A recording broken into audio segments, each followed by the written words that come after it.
Hello. Just trying to give it time to come up, but it didn't. Hear the dogs barking. Hello, everybody. Hi. Welcome to Live with Aisha. Thank you so much for joining me on tonight. Um, Tonight's topic is what is wrong with me? Adulting with ADHD. This is us. You are not alone. Hey, Vanvita, how are you doing? Are you doing well? I pray so. Yes. So I've shared with you guys before about me and adulting with ADHD. I'm glad that you're doing fabulous. Hopefully you can hear me well. I don't know if you guys have really been able to tell or not between yesterday and today. I've kind of been here, but my energy's still kind of been low. Just trying to get myself back together. Hey, CeeLo. And just realizing a little frustrated because I tried to take myself off of, wean myself off of some of my meds. And I want to say my med, I'm not only a ton of med, but some of the ADHD stuff, just because I want to be in a natural state, natural place, go about it a homeopathic way. And so I wasn't afforded that opportunity. I did good for a couple of days, and then afterwards, I was just low in energy, trying my best to, how can I say it? Just try my best to adapt. And there's so much that has to be done. Like, and when your adrenaline is going, you can get it done. But it's when that adrenaline slows down that you have the additional aspects or things that you have to get done, things that you have to go forward and do. And you have all these wonderful plans that they tell you, you write things down so that you can keep track of what you have to do. You make your to-do list, you check it off, so there's just so many things that you have to remember to do in order to remember, which sounds kind of crazy, but yeah, if you're not going to be on any kind of medicine. Hey, Motivate One, how are you? So I was struggling, and the struggle was, I really felt like, okay, it's time I can decrease my meds some and I'll be able to function fine. Well, my energy went from about 80%, I'm going to say, to about 50%. I'm still able to do what I'm supposed to do because I didn't stop taking my meds completely. But I realized I'm not at a place where I can titrate down yet. And that's disappointing because, one, you're an adult. Two, you're supposed to know how to manage yourself effectively. But all of that goes back to self-awareness. If I'm not on my ADHD meds, my inhibitions are down, my or low, shall I say, my executive functioning skills already don't really exist on the medicine. And so they struggle greatly without the medicine. As well as I'm harder on myself emotionally. Like, I'm always fussing at myself. Get it together. How did you forget that? Or by the end of the night, I'm literally beating myself up because I'm in the bed. The day is going, I'm reviewing the day in my mind, and I'm remembering all these things that I didn't do that I was supposed to do, or important things that I was supposed to take care of that I didn't take care of. And keep in mind, I'm not just responsible for my life, but I'm responsible for my life and basically 3 others, in addition to just being a mom, being a wife.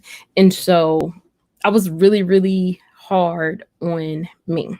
Um, and I talked to my doctor today, which I'm not ashamed to say, oh, I talked to a doctor. Yes, since 2013. And I think many of us should consider that, because we have so much stuff packed up, packed down, packed together that we don't necessarily deal with. Now, I knew that this month was hard for me just because of it being, my mom's birth month, my brother's birth month, passing, grandmother passed around, we had our funeral July 5th. So a lot of different things. Hey, Crystal G, a lot of different things to make this month already kind of, and then to, on top of that, to try to titrate myself off of ADHD medicine just wasn't a wise thing to do. But it's frustrating. It's frustrating for me because I'm an adult, and I keep saying I'm an adult, but I'm an adult who didn't get diagnosed until she was in her 30s. So it was there, always there. People could see it, but it never got dealt with. And so doing everything in my power to make sure that my children don't experience this, that they get what they need to be able to be successful, but that still doesn't help on the emotional side of things when you're thinking about how far behind the mark you may feel or may be because of that lack of drive, that lack of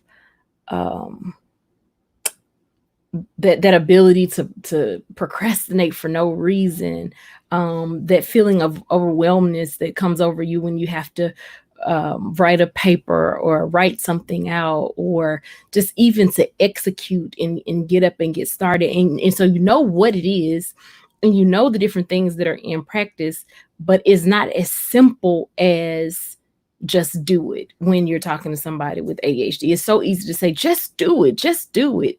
It's not that simple. Hi, Expedition Greg. Hi, Sylvia Dallas. Thank you so much for coming in. Thank you, thank you, thank you. Dre says, hi, is it Shunja or Shunja? Hey, Vermont Painting Photos. Bruce. Thank you, Carter Club. Thank you, thank you, thank you. Hey, SF Rose. Thank you, Carter Club. Hey, Blacklight Records. How you doing, King? Thank you for coming in. I appreciate you guys. I do. So yeah, so being at that place, the what is wrong with me is gonna just listen tonight. I have a long drive tomorrow. I understand. Thank you so much for being here. The what is wrong with me piece is the medicine word. What's wrong with you? Why won't you just take it? But the other part is I don't want to have to. I'm doing okay. No complaints. No complaints. I don't want to have to.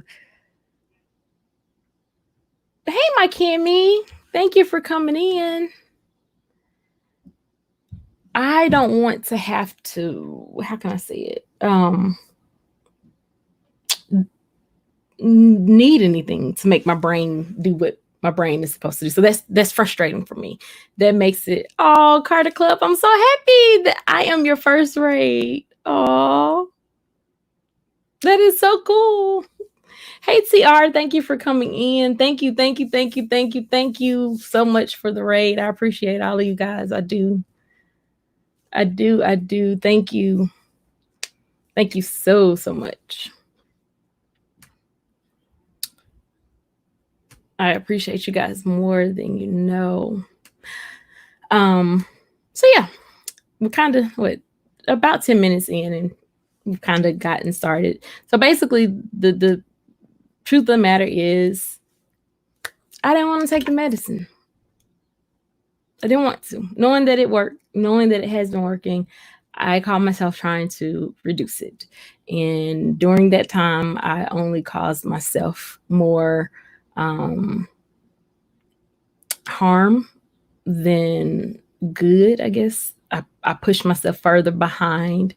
And so now I have to get back into this regularly scheduled program of things. And for me, that is of great importance. I didn't realize how important a schedule was for me until I was kind of winging it these past couple days, and it was like, girl, you need a schedule. You need a schedule. And so, yeah, it's not fun. I hate the stigma that comes with ADHD, as well as with taking medicine for ADHD. Because I'm certain, if I know I can speak for myself, if I can control the way that my brain processes and function things and slow it down some without having to take any medicine, I would. I have tried. It does not work for me. And so I have to go with what works for me. And so, hi, Margie HK. Thank you all so much. Thank you all so much. So, yeah, I had to basically, when I talked to the doctor today, and what was funny is she was like, I'm really proud of you. She said, because you have realized what you've done, what you're doing. You've set a goal, which I did set the goal. Myself, I just said that I would make sure that I contacted my other therapist after we got off the phone, because she said that she felt like I was at a place where I'm ready to, hey, listen, well, thank you so much. I'm at a place where it's time to not, like, there was a time where I wouldn't even open the bag. Well, I have the bag open and I'm peeking through some stuff. And so now it's time to start unpacking and pulling out some stuff. So when I start unpacking and pulling out, I'll take you guys with me through that process, through that journey, whatever that may look like, as I continue to better myself to become a better person. But then when we went to the medicine, I said, well, here's what I'll do, because what I didn't realize was it had only been 8 weeks. So I haven't consistently, since I've been back on medicine, which is October, I still hadn't consistently taken medicine like I should every day, because I hate being on medicine. So the goal that I set today is for 8 weeks, I will take my medicine every day, the way that it's supposed to be taken, with the hopes that I can get myself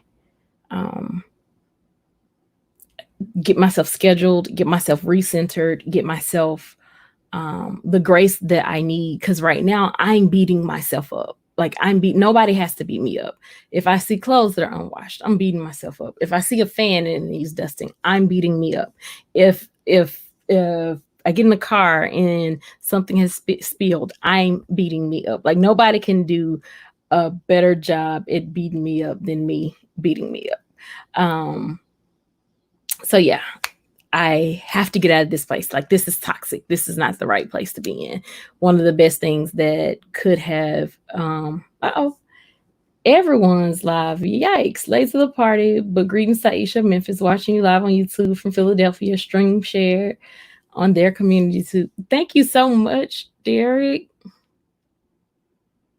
I appreciate you. Iseashia, sorry, this topic is a bit hard for me, as you know. I'll just leave you running. Thank you, and I apologize. And so,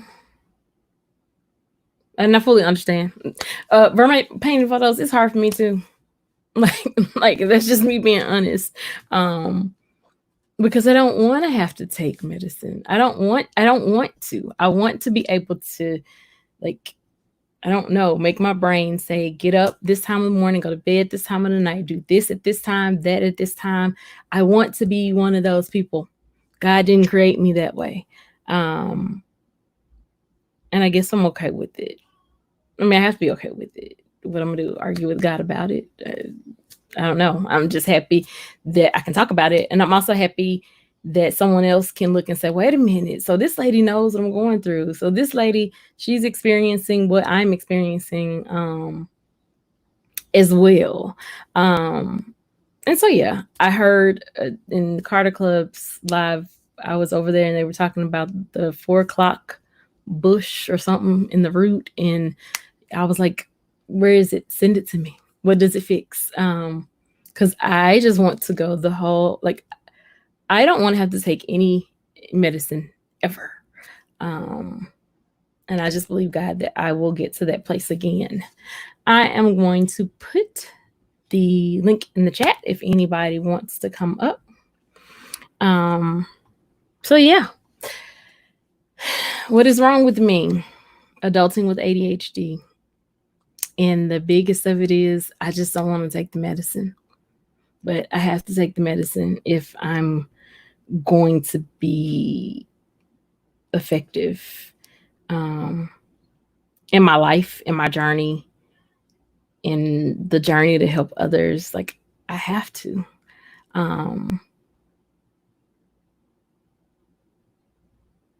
It says, listen, host, every day above ground is a good day. You are here to talk your talk. Absolutely.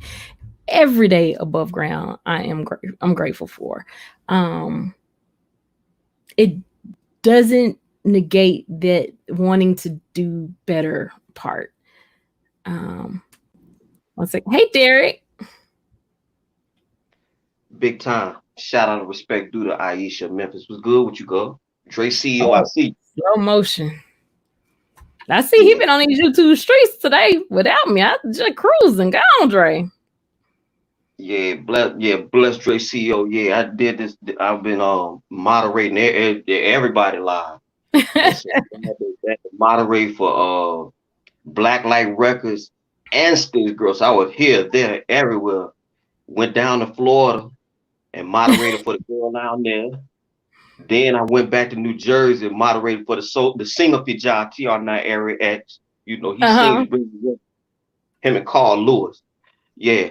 But and in the middle of all that, you have to excuse me, I'm a little hot because I've been doing these exercises. So I'm Derek a little weary, but don't worry.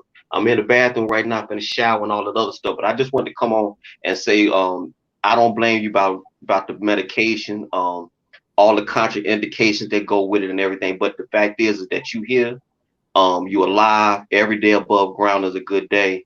I would just say keep pushing regardless. Ain't nothing wrong with you. What's wrong with you? I don't see nothing wrong with you. What's wrong with you? You know, the ADHD, that's that invisible thing, though. Like, it don't matter. You still here, though. Don't matter. I'm still here. I'm still here. And my goal is to be effective while I'm here, though. I have to be effective while I'm here. That's all you can do. That's all you can do. Everybody got problems. You know, the financial, economic, psychological, whatever you want to call it. Somebody got something going on. But if you here and you're able to come out on the other side of any dysfunction, any affliction, you're a better person. So you know, don't worry. Yeah. Most definitely. Most definitely. I always reference my friend Clifton Banks. You know, he got killed when I was in the military. And I just always saying that, you know, Lil Bill ain't here, but Derek is. You know, long as you on this side, man, you got a chance. Yeah, you got opportunity. That's just long as you draw a breath, you good to go. Yeah, absolutely, absolutely. Yeah. So I'm gonna go ahead and handle my business, man. Before you leave off, I'm still gonna come and contribute in the chat and everything, but I'm gonna run on here and eat and take me a shower. You know what I'm talking? I appreciate you. Thank you so much. Yes, ma'am. All right. Well, look. Well, shout out to Dre CEO. Shout out to your chat and everything. Like I said, I'll be back in a few minutes. Okay. All right. Yes, ma'am. Bless you. Salute. Thank you. Thank you. Thank you. So Carter Club says, I'm listening as I cook dinner. What are you cooking, Carter Club? I was gonna say collard greens. I call my daughter's friend collard, although her name is Collar. And yeah. Black Light Record says, you have a challenge. Nothing is wrong with you, Aisha. Oh, absolutely not. I am fearfully and wonderfully made. I am complex. I'm just the way God created me to be, but I just really need him to give me an instruction manual. And it's not the Bible. The Bible is basic instructions before leaving Earth. However, I need the ones that go with this physical shell that he has me within, because my brain does some crazy things. I know if I can master meditation, which I have yet to master and conquer, I can sit, I can. Oh, you are cooking greens? Okay. Greens with pork chops and rice. Come through, call the club. Come through. I How can I say it? TR said this today, and so I'm gonna mess up what he said. But it was this is me paraphrasing. I cook for the family and I don't eat. Wow. This is me paraphrasing kind of what he said. But he talked about time and oh God, did he reference time as a currency? No, he said that time can, oh my God, not TR. What did you say? Time could something. However, the example that he gave was about testing. And so I know for me, when it comes to testing, I have to have accommodations to test. Otherwise, and I wish I had known this in high school. I didn't know. I didn't find any of this out until I was 34. Otherwise, I'm not going to do successful. I never did successful on standardized testing, even in elementary school, middle school. Well, middle school and high school was the same. Never did well because I don't do well with time testing because of processing speed. The minute the clock goes, as long as I don't have a clock, I'm good. I can get it done. The minute someone says go, if I'm not running in a race, then go for me is stop, literally. My mind draws a complete blank and I can't think, I can't answer. I will have studied, I will know the stuff backwards and forwards, but it's something about that clock going off that causes me to not be successful in that area at all. But the one thing that I have to go back to is me knowing that I need the medicine, but not taking it. And I love one of my friends. She says, the only prescription that we never challenge is our eyeglasses. And why is that? Because they help us see. And so sometimes we have to just stop challenging the other stuff as well and just do it. Like, I did a whole live about medicine shaming and about how effective that I know it can be, but still because of the roots issues, the thoughts that come with having to take medication or feeling like you need a particular medication. And when I say need, like my body doesn't do anything as in needing. It's just if I don't take it, I'm not going to get anything done. So it's it's a catch 22 for me. And if I can do anything, it would just be to encourage someone to not put yourself in a position that I am currently in. If you are monitored by a doctor, and like I've been with my doctor since 2013, I trust her. She knows me better than I probably know myself right now. And if I made the conscious decision to get back on the medicine in October, so it hasn't even been a full year, and I still hadn't taken it consistently the way that I'm supposed to take it in order for it to be effective, who am I helping? What is the benefit? There is none. And so that's the piece that I want to put out, even for other adults. Don't be ashamed. It's ADHD. It happens. It's attention deficit hyperactivity disorder. No, I'm not bouncing off the wall, jumping all around my house. No, my brain is just like doing all that. But me, no, I'm sitting here. And so, yeah, that's the thing. Making a commitment and moving forward. Not being ashamed, because it is what it is. Like, you didn't create you didn't create your brain. Just figure out how and what works best for you so that you don't pass on some of these negative toxic traits to your children. and thank you, Blacklight Records, is definitely a challenge, but I am okay. The other thing is that I have to remember I'm, and when I say I'm complex, I'm not saying that to even brag about myself or anything, but most times when you have someone that is creative, that can sing, dance, draw, play instruments, a lot of times they're um, strong in the creative arts area, but not as strong in um, the um, academics part. Well, I'm a mush of all of it. I love math. I love music. To me, math and music, they go hand in hand. To some people, it doesn't. I love to try to draw and I love to paint, even though I'm horrible at it. But typically, you wouldn't find a person that actually loves that and also does well in history. I love chemistry. I like, those are all subjects that I actually love, but I also love creating. I'm a creator. I love creating things. I love Hey, Blacklight Records. subjects that I Hey, how you doing? love, but I also love creating. Good. Yeah, I think I'm having Okay, like a yeah. slight delay. Are you hearing that today? I love Hey, Blacklight Records. You gotta mute your YouTube page.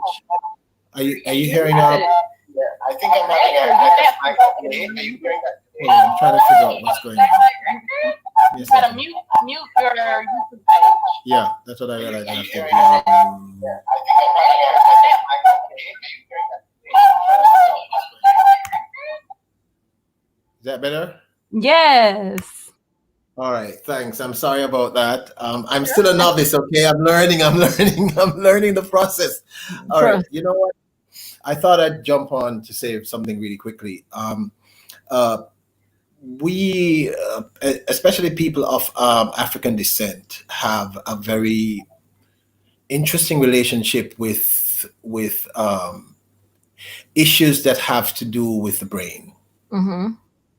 So we have been sort of, particularly since Western culture, we've been taught that it's either a sign of weakness, it's something to be ashamed of, Mm-hmm. or, because people say it's things like, oh, toughen up and go through it, or you're making it up, or it's all in your mind, which it literally is. Mm-hmm. And I think because of that, I mean, I have dated two persons who had challenges, Mm-hmm. and I said they're challenges. They're just a challenge. Mm-hmm. So what I think we have to do generally is we have to first concede that the problem will exist, and I think we all have some kind of issue. I think every human being living on this planet has an issue.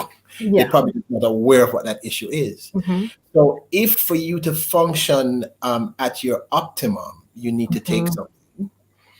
If that thing does not have horrendous or earth-shattering or health, stuff that can really harm you, then it's just popping a pill. Yeah. It's just like me living in the gym. I go to the gym not because I love going to the gym, but I have a very bad back issue. Mm-hmm. Don't work out, the pain becomes unbearable. So I go to the gym. It's the same process. So it's a matter of how you see it. Yes. That's why I said in the chat, it's really a challenge. That's really what it is. It's nothing more. And yourself and myself and all of us, we're victims of our past and the things that were taught to us. Yes. So it's very difficult to overcome that challenge. Yeah. And it's not a problem. It's a challenge. They're two unrelated things. Yes. A challenge is something we go through daily, all of us, and it makes us better once we find a way through it. Yes. So if the answer to your problem is simply taking a pill against something else that may be even more detrimental, then take the pill. Mm-hmm. That's just my 2 cents. No. You know what I mean? Your 2 cents makes great sense. Yeah. Which it's definitely what you said. I know that it's the history that makes it hard to do it sometimes. Yeah. But I mean, not even history, because even now, you'll see little memes on social media with belts and switches and saying this Yeah. used to be the cure for ADHD.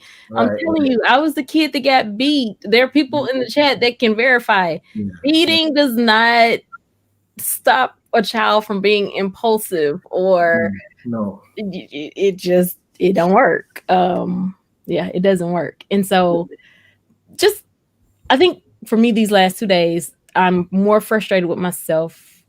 Well, actually it was 3 days that I didn't take the medicine, then, and knowing that I could. So I had what I needed here, but I was trying to do something different.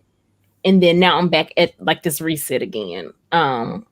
Like starting over. And so the way my psychologist talked about it today, she said, here's the thing, just keep your wheels turning so you don't stall out. Yeah, I agree. And then once the medicine get back in your system, then you should be good.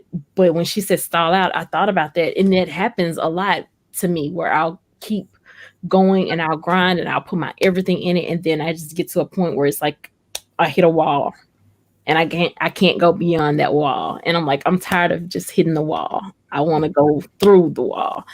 And so I got a 8-week goal in place. And the first one is just taking medicine every day. Just that simple. Take it.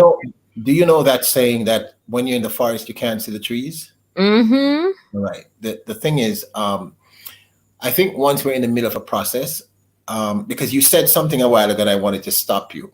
You said starting all over. Mm-hmm. You are clearly not starting all over. True. Because the process is it's natural for us to try to do different things, and it's not just for us to question the decisions we make. Mm-hmm. So you're not starting over. You tried something different and it didn't work the way you wanted it to work. So to say to yourself you're starting all over is already not a good thing. Okay. The truth is you're not starting all over. This is a process. You're going to try different things. So I think what we all have to do, and it's not just you, all of us have to start looking at this through a different lens. Mm-hmm. Right? There was a young man who was going to prep school with my daughter, and he was just different. And I'm cray, so I love people who are different. Mm-hmm. He was just crazy energy, couldn't concentrate on anything for more than 5 minutes, clearly brilliant, very emotional, beautiful young man. And some of the teachers didn't treat him well because they didn't understand what was happening to him. Mm-hmm. And eventually he got diagnosed and he started taking his medication and he became a different person. But then some of the children in the school started, because of what they heard adults say, the children did this. Mm-hmm. Because they're children, they're impressionable. Mm-hmm. So we got close, and I would talk to him. He was like maybe 7, 8 at the time. And I find it easier to relate to children sometimes than adults, right? But I realized in speaking to him that he became very aware of this thing that he thought. Mm-hmm. One day he said to me, he said, Uncle Peter, am I sick? And I said, you're not sick. You have a challenge. It's like you're trying to run the 100 meters. Mm-hmm. But the first time you did it, you did 25 meters and you did 30 meters. And I said, you're going to get better each time. Mm-hmm. It's trial and error. Mm-hmm. So I think the key is to just keep trying. And instead of saying stuff like, I'm starting all over, you're not starting all over. That's really important to grasp. Mm-hmm. It's a process. And it's okay for you to try different things because that's what all human beings do. We try different things. Mm-hmm. I'm saying to you, you are not sick. You have a challenge. Mm-hmm. Okay? And you think of it as being ill because of all the stuff you heard growing up, and understand that those people didn't know much better. Mm-hmm. So as I said, if you need to take the meds, my friend, great queen, just take the meds. I mean, the truth is, unless you tell us, the first time you mentioned that you had this to me, I was like, huh? Because we never see this. Mm-hmm. Okay? Mm-hmm. And what you've said to me is the only time anyone is aware of this is when you don't take the meds. Well, I'm more aware when I don't take them. My husband, I'm certain he's aware when I don't. I know he's aware when I don't take them. Oh, Because he'll, and when I start back taking them, he'll be like, "You're back on your medicine." I'm like, "Yep, how can you tell?" But it's because I'm able to do. Um, but I guess the reason I talk about it is not, it's not a, I guess I know the reason I talk about it isn't so, it's just to bring awareness to it, because I know there's other adults dealing with it. I know there's other adults that hadn't been diagnosed that need to be diagnosed. I know that there are children that need to be diagnosed whose parents still doesn't believe that this thing is real. And I'm a functioning adult saying that ADHD is real. You, until you can truly sit with yourself or experience what it's like to have your brain only focus on one thing, then you really don't know how different you are from everybody else. Like, I didn't know that everybody's brain didn't do that. I thought everybody's brain thought about a lot of stuff all the time, that that's what the brain was like, a little computer, and it held a lot of stuff. I didn't realize that our brain could actually stop, focus on one thing, get that accomplished, and then focus on another. So imagine that, like somebody not having eyesight, but then they turn yeah, 34 and they can see. yeah, That's yeah. how it was for I me. get it. Mhm, mhm. That's Yeah, the I best get way I can explain it. It was like I didn't have clear vision, and then I understand. I start to understand me. I understand myself, why I respond the way I do better. Um, and then the medicine was just, how can I say? Because the what do you call it, the neurotransmitters and all that stuff is off anyway, and it just helps you get to where you need to be. So if it's something that you need, don't be ashamed to do it. I think that's the biggest piece. It's okay. It, my brain just does something a little different, and it's okay. it. Yeah. And it makes you special, even more special than you already are. That's Oh, how you see it. well, thank you. I appreciate So it. I I mean, just know for me, I don't want to see any more women, like women or men in jail. I was reading a book that said over 50% of the African American population in jail is undiagnosed ADHD. That number is too large. We can't continue saying, "Oh, this isn't real. This is a myth. we're This is about to, we're about to have a conversation that we probably don't want to have. You yeah, don't have that conversation with me, but okay. I'm in full agreement with you about that because I think we all need to start grasping that this concept of a functioning mind may be very varied, and it Hmm. may not be what we think it is. I agree with you. We might think a functioning mind might be one thing, but it's not. And it's ironic that we now live in a world where everyone tells you that you should be able to concentrate on 100 things at once, and some you get what I'm saying. So Mhm. it I do believe that a lot of persons are incarcerated or suffer emotionally or suffer in relationships because of this unimaginable ignorance. And Mhm. I think in 100 years or 200 years, just like how there was a time when people thought that certain things were real that scientifically we know, like the Earth was flat, Mhm. realizing this is really not possible. I think in another 100 or 200 years, people are going to look back and say, "Oh, those people in the 2020 were really ignorant and had no clue." I Mhm. do believe that a lot of persons end up incarcerated because of not being diagnosed with something from they were very young. Mhm.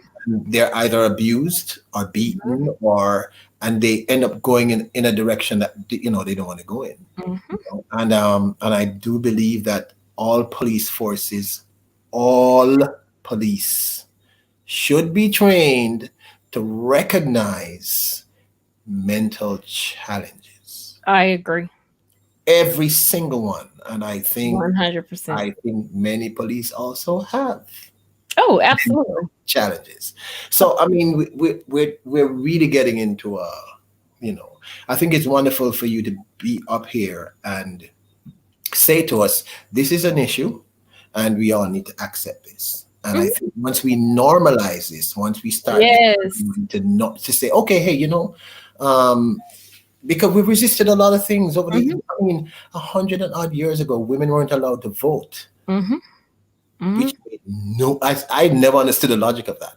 And there was a time not long ago where people were told that black people couldn't read.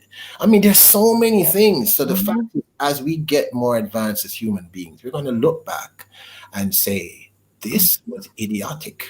Mhm. We were dumb. We did not understand. Mhm.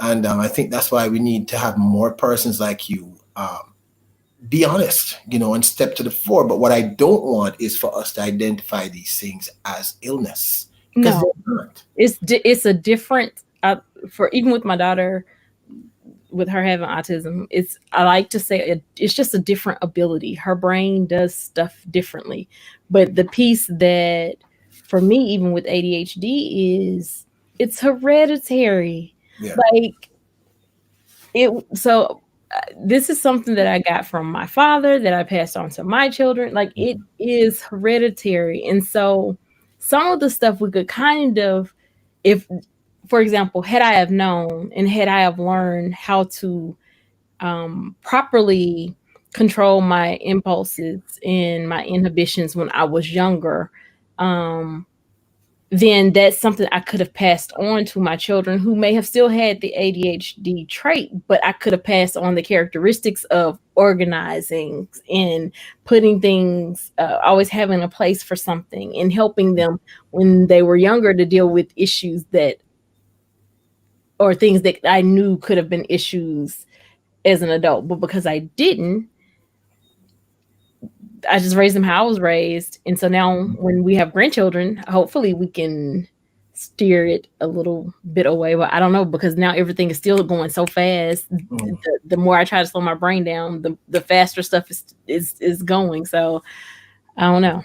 I think you've already stepped in the right direction. I mean, you've already, we grew up believing that spanking a child worked, and then we found out that you just create pathological murderers and perhaps children who are desperately wounded.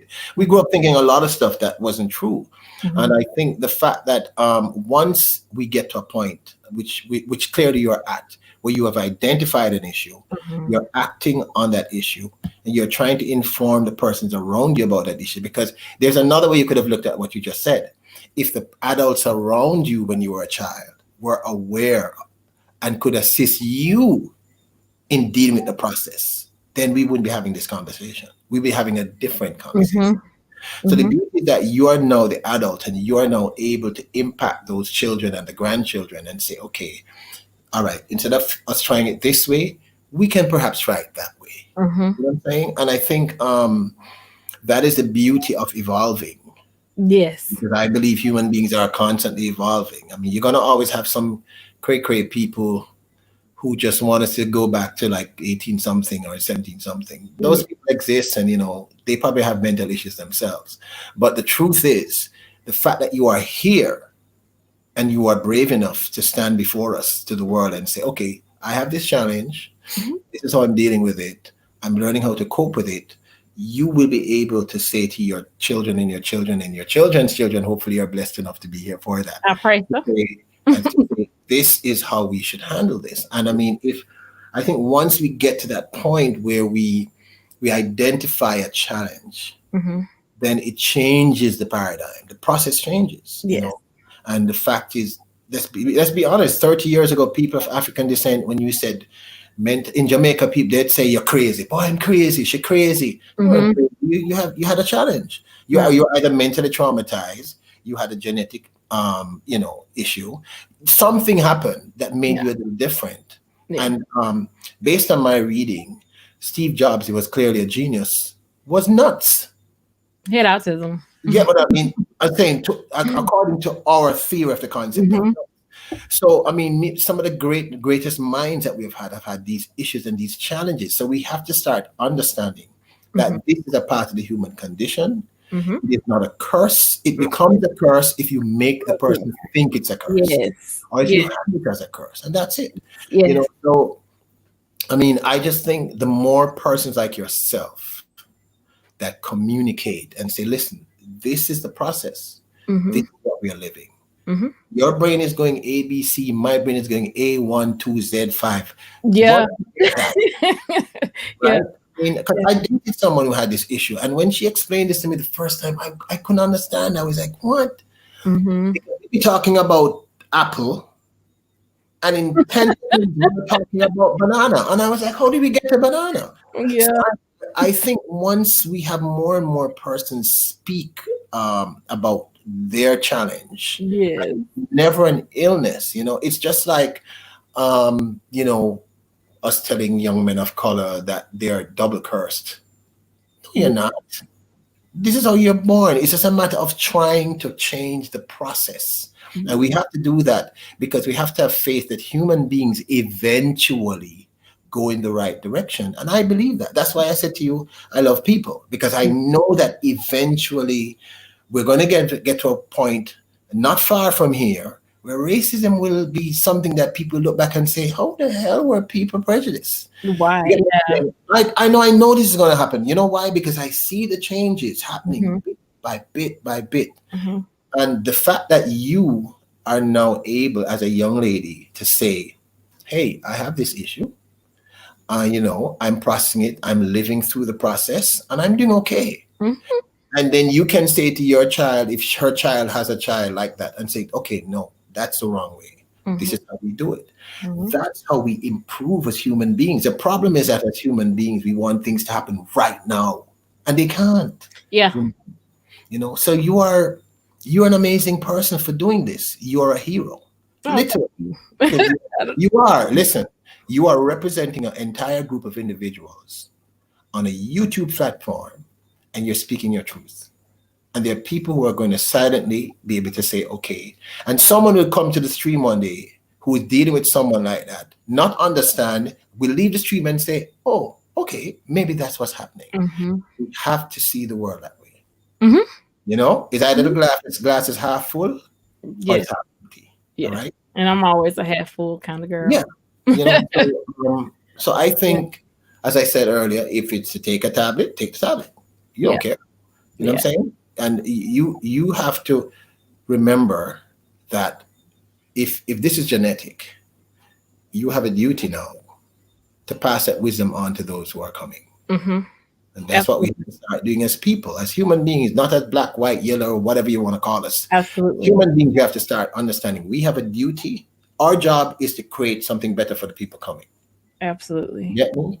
Absolutely. So I, like I said, the first time I loved your lives. Thank you. I love yours too. Right?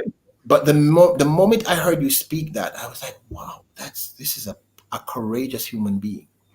And we need people like that because we have to start being honest. When Yes. I can imagine the first woman who got up and said, I want to vote. Why can't I vote? I have Mhm. children, which is kind of logical. But once someone stands up and starts speaking their truth, Mhm. people are going to listen. Maybe not who you want to listen, but someone's going to listen. So what you're doing, I think, it's courageous and it's admirable, and Mhm. you have made yourself an example. I'm You know, trying. no, but you have. So all you have to do is you have the information, utilize the information in front of Mhm. you. You have to remove from yourself, and it sounds to me like that's part of the problem. Your Mhm. own prejudice about you. Mhm. You have to challenge yourself about Mhm. prejudice and say, okay, if I'm to be honest, I need to deal with my own prejudice Mhm. about. Mhm. That's it. Yeah. I'm not the brightest candle in the wick, but I'm just saying what I think No, is fact. Yes. you're You know absolutely what I right. mean? Because the first You thing know? we say is, that girl over there, she gotta take some medicine so Mhm. her brain will work right. And that's old stuff. It's not new Yeah, stuff. yeah, yeah. But it's still stuff that you have to do away with so that not only you can move forward, but so that those around you can move forward, and those that are coming behind you don't have to face some of the same challenges that you face. And believe it or not, um, I love what Derek says when he says humanity matters.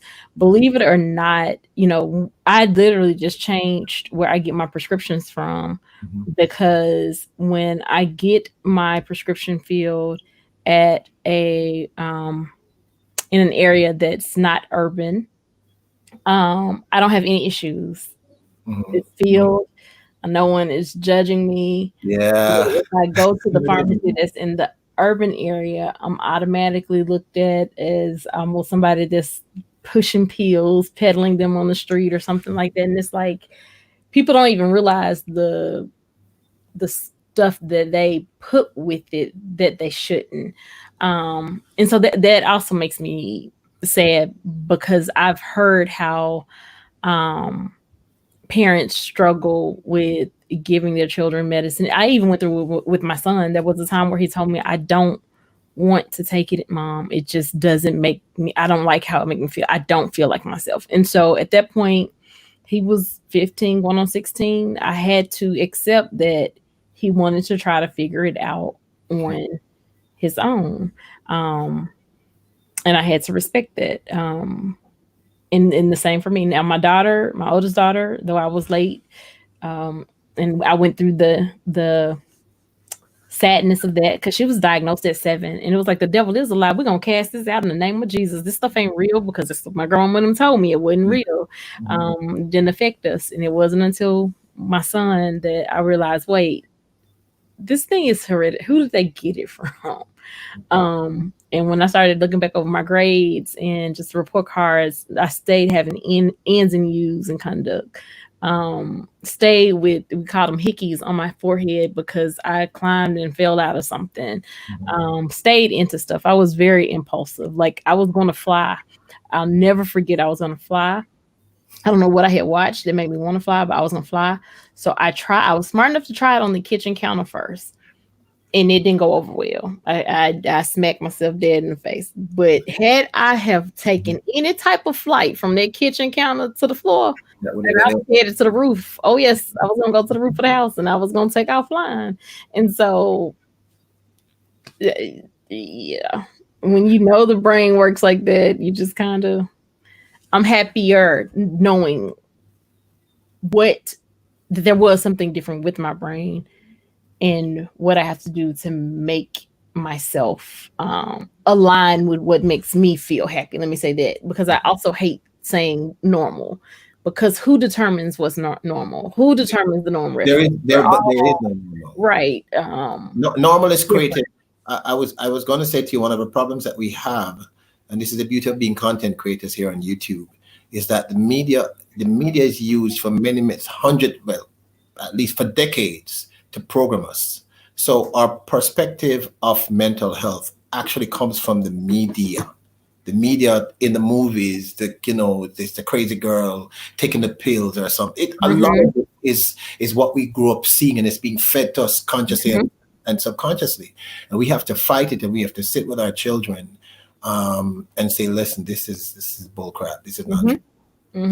This is as false as Columbus discovering the New World, which is nonsense.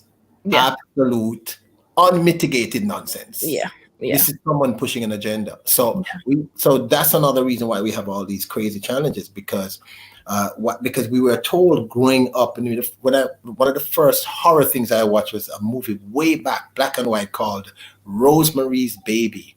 Does anyone you know that movie? Do I know the movie? I was called Rosemary's Baby. Okay, all right, okay. That when I watched that movie. Because remember, the irony of that movie is that the person was being told she was crazy and she was not crazy. Right? That was a fundamental. She was the only sane person there. Everybody else was probably a little off. And the truth is, we get a lot of our programming from what we watch. And this is one of the reasons why I was very careful about what I allowed my daughters to watch. Until they got to a certain point, like this is cray. But my 14-year-old, I never allowed her to watch the Disney teen movies, because in the Disney teen movies, the children had no manners. They spoke to the adult in any way they could, and they were terrible human beings generally. And they had no interest in being healthy, and they were. You get what I'm trying to say to you? Oh, 100%. The moment you hear your son say, "What the," and you think he's about to, and I'm like, exactly. Boy, you almost lost your Adam's apple. Don't come here like that. It's a program. It's a program. I'm not knocking Disney because they have their thing, but I'm just saying that we a lot of these things that we deal with as adults happen when we were children. And our parents lived through the same process. Mm-hmm. The media told them certain things, So we started to have. Okay, I'm in Jamaica, so I thought that when I was much younger, when I read a lot. I'm a junkie for information. But when I was much younger, I thought everyone in Southern America was, was slow, and then and I got to a certain point, and I was like, I said to myself, that cannot be correct. It is impossible. An entire group of people, but it was a falsehood that was being taught to me. Just like how everybody comes to Jamaica that says to me, "You're from Jamaica, so everybody smokes weed?" No, we all don't smoke weed. Yeah, Everybody has locks? No. You get what I'm saying? It's what we're programmed to believe. So, yeah. so I think a lot of the stuff that we fight as we get older, it's where we're trying to reprogram ourselves from all the nonsense that we're taught. And that's why if you live in a smaller community where people tend to be less adventurous, let's say, it would be they're more likely to hold on to certain values because that's what they think is. But if you are living in a situation where you're meeting people from Korea, China, everywhere, then you start realizing, wait a minute, we're all pretty much human beings, and and you're going to be introduced to different ideas and different thoughts. Absolutely. Absolutely. Yeah, There's a show called The Alaskan Bush People, and they basically live off the grid, but they have a son named Bear. And so I they watch that show. It's one of my you watch the favorite show? shows. Yeah, I watch it. So Bear, if you notice, Bear, if he was in the city, would be classic ADHD. Classic ADHD. No if, in, buts about it. But what I love about them is they took what would be considered classic ADHD in the city, And put him in a natural environment, and allowed him to use his strengths. So whenever they would take breaks, if they were on long drive, they had to take breaks so Bear could stretch his legs. He would get out, he would howl, go climb. Whenever they got to wherever they were going to put their house, Bear would be the first one out the car to go search out the camping site to see where they could put the house, climb to the top of the tree. But they allow him to use what the city would have definitely medicated him for. And it became a strength. Yeah. It became a strength. He would be the one to chop the wood the fastest. He would be the one because they use what some would consider a weakness, and they made it his strength, and they made him feel good about it. You have kind of gone into something that's a possibility, that maybe there was a time when we were less, when we were living out in the wild a little more. This condition grew so we could survive. You know what I'm trying to say to you? It could be something from that time that served its purpose or serves a purpose that we're not aware of. So I mean, that's one of the things that when you said earlier that what is normal anyway, that's a really good point, because this idea of normalcy is something that has been imposed upon us. We're told that this is what normalcy is. Normalcy is you get to a certain age, you get married, you have children. Normalcy is you don't question the system. All those things to me, at some point you have to find your flow within that concept. Right. That idea.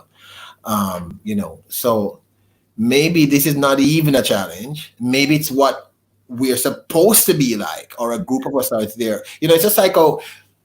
Because, when I watched that show, I used to wonder about that. But you put it in context. I used to say, boy, to me, he was designed for that lifestyle. He's not supposed to be in a city. That's his natural being. Yeah. Right? And just like if you can take someone out of the city and you drop them there and they're lost. They're paralyzed. They don't know what to do. So maybe even this could be an asset given the scenario. And we have to start embracing this. And figure out the outlet for it. So like with my son, with both of them, one plays sports, the other is percussionist. But he can hyper-focus on that, and he takes 3 band classes. So how can you fail? How can you not be successful? You're doing what you love. For me, the struggle has come is it's all the more because I'm a caregiver in addition to having my own cares. And so I struggle with finding that thing for me to release, or that my happy place, Yeah. which I think we all need that though. And I think that when we have that just like Bear can go out and run, even if it's for me to go run, if it's for me to go stretch, if it's for me to figure out meditation, whatever it is, there has to be. I don't believe that there's not a natural pattern for me. I just have to figure out what that natural pattern is. It's like a sensory diet with my daughter. That's the best way to use it. My daughter, I refuse to put her on any type of meds for ADHD because she's too young. Even though we know it's there, she's too young and she's nonverbal. But if we do her sensory diet where she gets to swing, where she gets to get a deep compression, where she gets to run, she can sit down and she can do whatever she's supposed to do. And so as an adult, I have to figure out what are those things that I need to put in place, because it's kind of like, with anything they say, if you're going to remove something, you have to replace it Yeah, with with something else, something better. Yeah. And so that's kind of when I have the conversation, is definitely, I'm not ashamed about it. I don't want anybody else to be ashamed. If anything, I pray that it makes adults say, wait, let me go get this checked out, because the least it causes you to do is to read about it and to understand it and to be like, that's why I respond to this the way that I do. And once we get to unpacking stuff, I think that, like you said, we're headed in the right direction as a culture, I believe. I also think that with persons like yourself, I mean, because for me, when I dated someone who had this issue, that's when I started to, I mean, because I went through that point where I thought, oh, this is all in your mind, or, but then having dated that person, I realized, no, no, no, no, no, this is real. This is not this is a real thing. So once I understood that, I started to realize, wait a minute, so if I could be so wrong about this, how many other things am I so wrong? Mm-hmm. You know? Dre used to tell me all the time, I don't want to be in your head. I don't want to be in your head. I'll never forget when I asked the doctor, could I have ADHD? And I expressed to her what was going on with my kids. And I was like, this is just hard for me because culturally we don't address this. And I'm happy that I can have those conversations with my doctor. And she told me, she said, what's normal for you is not normal for somebody else. Everybody's normal is different. And the fact that your husband has specifically said to you he doesn't want to be in your head means you have a lot going on in your head. I didn't know until I got with my husband that people actually just lay down and go to sleep. So literally one day I asked him, I said, so how do you do this? And he was like, what? I said, you just get straight into bed and go straight to sleep. I'm talking, he didn't need 10 seconds. I mean, his head hit the pillow. There's a sigh of relief, and it's followed by a snore within less than 60 seconds. Me, I'm probably up another 2-3 hours. And so I asked him, I was like, how do you do that? He was like, I just cut my brain off. I'm like, do you push a button back there? Like, do you roll your neck a particular way? What do you do to get it off? And he was like, I just cut it off. I don't think about it. And I just remember thinking, it's not that simple. You don't just cut it off. It doesn't. And it had gotten so bad with me that I started having sleep paralysis. My brain would still be going, but I couldn't even make my body move. So I could hear everything that's going on around me, but I couldn't make my body move because my body was just physically tired, but my brain was still just firing off, going. So yeah. Cool. I'm gonna leave you. Thank you so much. I appreciate you. Thank you for coming up and talking with me. Anytime, great one. Yes, I always learn something when I speak with you and I listen to your lives. Thank you. I appreciate you. I do. Have a good one. That was Blacklight Records, Mr. Peter Lloyd. Much respect for sharing your truth, Aisha. Thank you, Motivate One. I mean, it's life. Like, I ain't embarrassed. I just, if somebody else is going through it, that's talk about it. Just because as an adult, you think I'll never forget. I was sitting in a psychology class last spring, and a young man said that he felt adults didn't need medication because they're older now and they should understand what it takes to align themselves and schedule themselves, and they should be able to have better control. And so here I am, psychology one, psychology 1010, I think that's what it was, or 1020, 1030, and it's like 300 people in there, and I have to raise my hand and like, no, I'm an adult with ADHD, and I can tell you my medicine is necessary. At this point, I think I was 41. I have 4 children. I'm also a caregiver. There's no way I could effectively do it without the medicine. I'll do it, I'll get it done, but it won't be as effective. I can trust me, the files will not be ready for whoever come to see the file if I don't do what I need to do. Takes courage to share your truth. Absolutely, CeeLo, but I'm not ashamed. Oh, thanks, TR. My respects to you, hun. Hey, the positive pusher. I love it. I love it. I love it. Time heal all wounds. Most definitely. It's okay not to be okay, but don't stay that way. If you need meds to balance things out, there should be no shame in it. And that's it. Like making sure that we're not pill shaming or making it something bigger than what it is. It is what it is. Like it's here, it exists. We also have a responsibility with whatever we go to the doctor, be it high cholesterol, diabetes, high blood pressure, um, um, uh, your enzyme levels are off, your vitamin D levels are off, whatever. We have a responsibility to do the necessary things and to read and research the necessary areas before just taking medicine, before just going into it blindly. Know exactly what you're doing, know exactly what your diagnosis is, and understand your self completely, because that's the thing that's going to help you not be so hard on you. You have to get self-awareness. And I'm just saying that because here I am at 42. I'll be 43 in November, and I'm still struggling with self-awareness, just being aware of self, who I am, what my limits are, what my boundaries are, what's good for me, what's not. I'm still learning those things. Not to say that I'll ever stop. I think as long as we have breath in our bodies, I said all the time, that we have the ability to learn.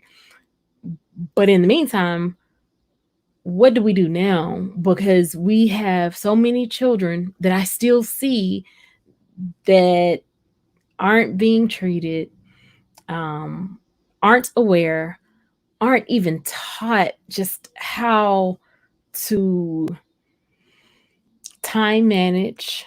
And I know it's easy to say, well, those are things that should be taught at home. But if the parent of the child is a parent with ADHD raising a child with ADHD, we got to break some cycles somehow. Somebody got to read the books, and the books are out there. Hey, Lady J. Hey, it's all hot air. Hi, Tribal Knowledge.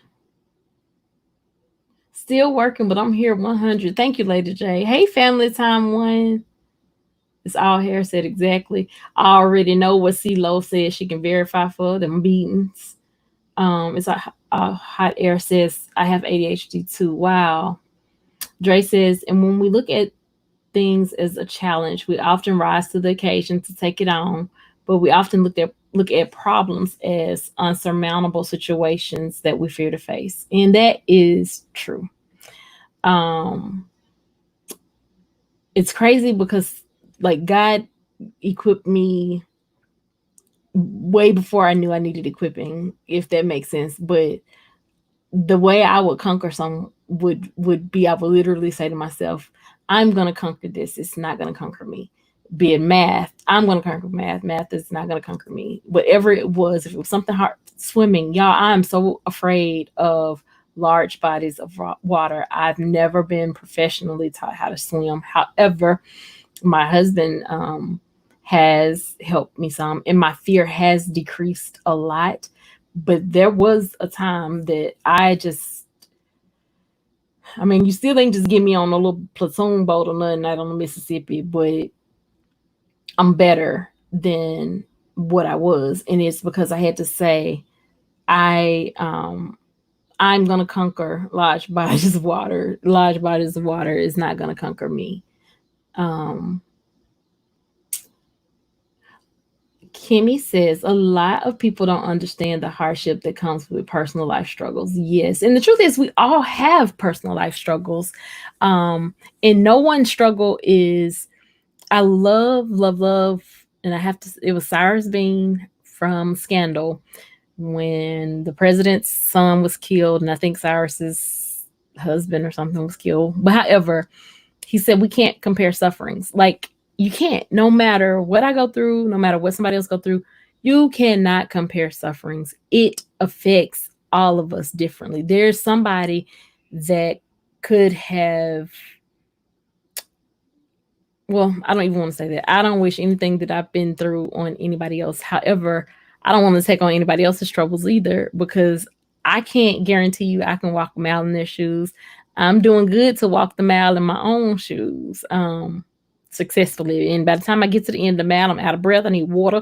I need oxygen. What you call that thing? Probably the nebulizer and some more. Um, yeah, my asthma pump, all sorts of things, just walking out of my shoes. So I surely don't want to try to walk them out in somebody else's shoes. Um, Let me go back to hot air because she says something. Um, oh, let me go up. I'm sorry, y'all. Okay.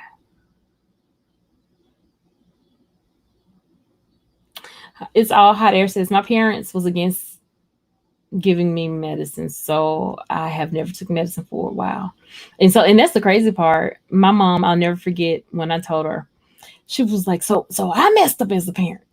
So I didn't get you what you needed. And I'm like, Mom, this has nothing to do with you. And truthfully, I was calling because I had just given my son his medicine. And even though I knew the medicine worked and it helped me focus, I boo-hooed, covered it with oil, um, prayed over it, just all sorts of things. When it's something that truly people have been treated for years, but for whatever reason, we just don't, and we don't even realize how it's almost to our detriment. So I understand that one. It's all hot air. Kimmy says, I am praying for everyone that is struggling. Thank you, Kimmy. You're so sweet. Hey, Cindy Randall. Bless up. Carter Club said, that's right. I don't know what I said. Some of the, Cindy Randall said, some of the smartest people are crazy, though. Call me crazy. One more. No, I'm just kidding. My girlfriend is a superhero. My husband and I love it. And my ex-girlfriend is a superhero. And so he would call her crazy, and her thing, that would be the thing that just gets her so upset. And she would say, call me crazy one more time. And so that's a inside joke that we do. Hey, Rainbell, my love. Good morning to you. CEO of the People in the Bushes. Society has not come to grips with the fact that the mind has incredible limits that are reached in different ways and at different times. We all use tools of some sort to succeed. That is so true. And we still don't even know what all the brain can do. I don't know what the percentage is, but like, we only use a small, y'all, the mosquito got me, percentage of our brain. I'm leaning not to take a pill for everything now. Absolutely. I firmly believe that if I was in a state that was um,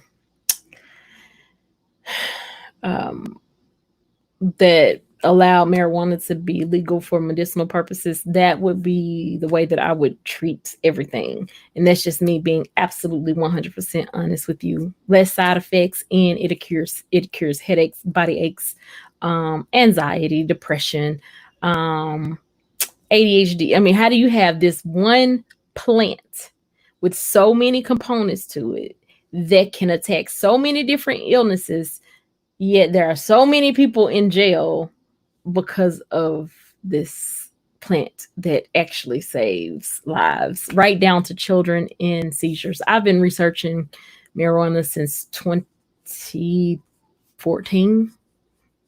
Yeah, I'm voting yes. Her husband liked the Black Light Records lives also. Yes, you do, babe. You Black Light Records, he was watching it today, and I'm like, what are you laughing at? And I hadn't even came in yet, and he was already watching you. Most definitely. Rainbow, I'm so happy to see you. That is the hardest, changing yourself. Carter Club, you're preaching.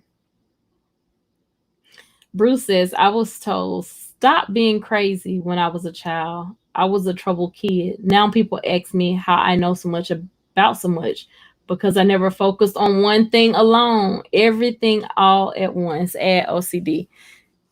Bruce, I feel you 100%. I promise you. With my college credits shows it. Like, I have enough for 2 degrees, but because it was all over the place, I had to kind of make my own degree. Yeah, so I get it. I get it wholeheartedly. And to hear him even talk about Rosemary Baby, people refer to me as Rosemary Baby. My family. That's pretty bad. Like, it's pretty bad. I'm changing now without meds to mask my problem. Cindy Randall says, I had depression, anxiety. Now I have anxiety. Cindy Randall, I can definitely tell you, I know what it's like to battle depression and anxiety. I got better without meds, but I have to deal with my problems. I don't know. I think different too. And it's okay to think different. Like, be okay with thinking different. As long as you're still loving life, be okay with thinking different. She said, I was that girl. Hollywood didn't help. Yeah. Girl Interrupted comes to mind for me. And the thing is with girls, y'all, they go oftentimes undiagnosed and misdiagnosed. To hear a father talk about his daughter having autism, and this was just last week. His daughter having autism. She got diagnosed at the same place that my daughter did, at the exact same age. And the doctor was torn between schizophrenia and autism, because she's more on the Asperger's end of autism, even though that's not in the DSM-5 anymore. And the reason why they were torn was because she was telling stories. And apparently she told them about a little girl whose dad died, and he was impaled, and that's how he died. And the little girl went to school. So the accident happened, he was impaled, he died. They sent the little girl to school the next day. The little girl talked about it. I know about that. Like, a woman tried to kill my daddy, and they checked me in afterwards, and after the police left. So I know about that. So she went to get tested, and when they called to tell the dad about the story and that they were torn between the two, they thought she had made the story up, and he was like, "No, that actually happened. That was a true story." And they was like, "It was," because she was so detailed with it. But something that, what if they hadn't have caught that? then that little girl would have had the wrong diagnosis. And that happens often with girls. ADHD in girls doesn't look like it look in boys for all girls, if that makes sense. Like my daughter, for her, it didn't look like it looked for me. Actually, for my son, it didn't even look like it looked for me. Like they're kind of mild cases to based off of the way I was. So probably because I had some other stuff packed on top of it too. But it still doesn't look the same. It took our psychologist or their psychologist to explain to me that ADHD in girls oftentimes look like what the world calls a dumb blonde. And he was like, you know, have you heard of the dumb blonde, the dizzy blonde? That's what it looks like in girls. And he was like, that's where that stereotype came from. And all I could think about with my oldest daughter was we actually had a church member that would always say to her, because her hair is this pretty black color, you dye your hair that color, don't you? Because like my daughter would ask some stuff or say some stuff sometimes and be like, huh? Like, how did you even come to that conclusion? So yeah, to see it differently in all of us, and even to see it affect my siblings differently, lets me know that it's definitely something that can be dealt with without medication. I don't have the tools to deal with it without medication. I've tried. My husband has tried to help me. Now my husband has a schedule on the side of his bed to help me achieve the 60-day goal. Cindy says, now I'm glad to be alive and just want to be healthy. Yes, yes, and yes. Hey, Tony Damien. Where's the fridge, love? Hey, Joy. They didn't know how to deal with me, so I'm so sorry, Cindy. She said, I don't know, I'm a fighter. Keep fighting, baby. Keep fighting. In Vermont, Bruce, you are nowhere near crazy. Don't let nobody tell you that.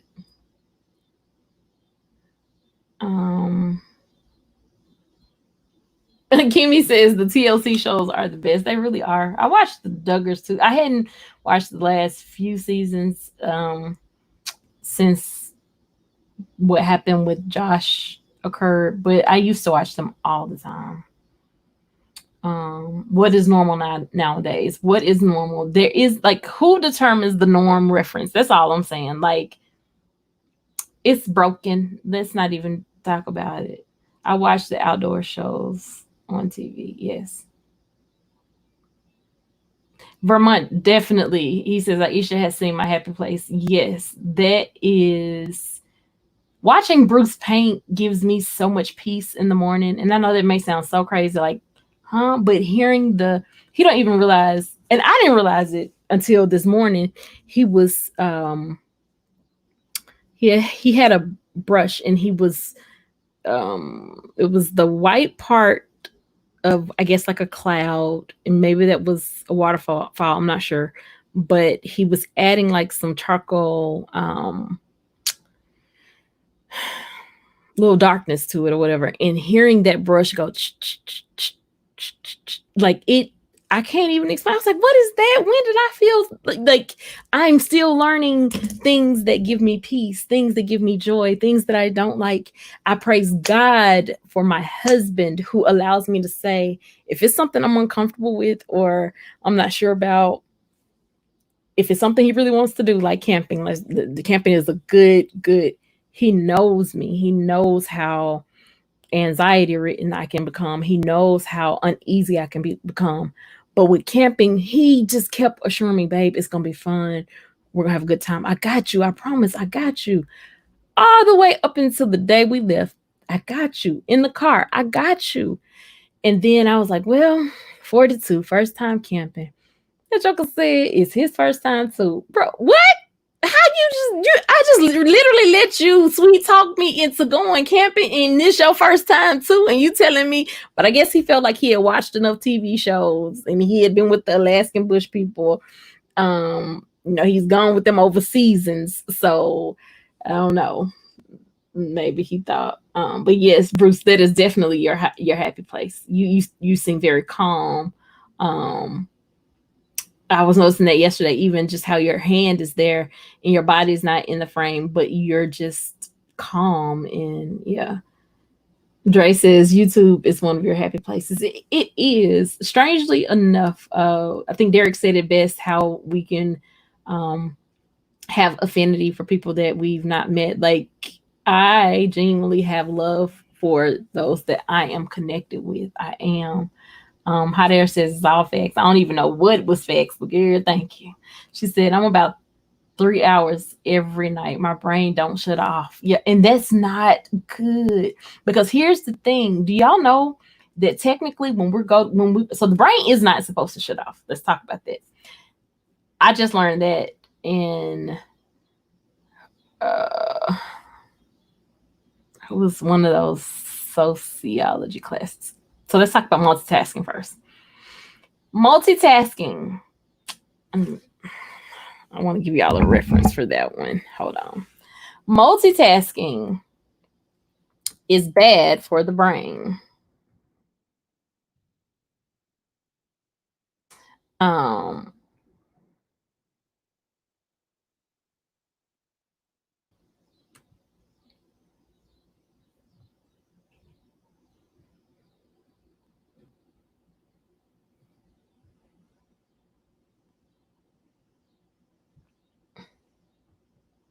so I'm looking at, let me copy this link.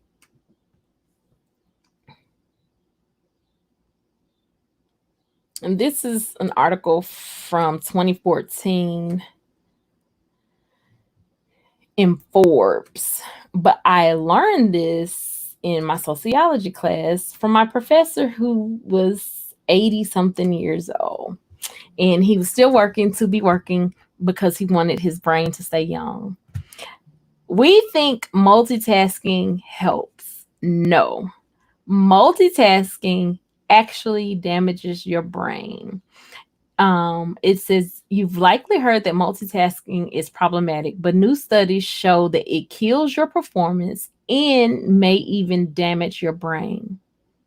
And this research was conducted at Stanford. But long before that, there was a book that my professor read from that he'd had, I know, like 60s, in the 60s, 70s, the book was published. And it talked about multitasking then and stating that it damages the brain when we think that multitasking helps us. It helps us move faster. It helps us get things done. No, it actually damages our brain. And when I heard that, I was like, oh my God, because all of my life, majority of my life, I've been trained to do, you can't do more than one thing at one time. Yeah. I would say YouTube has become my happy place. And I love learning.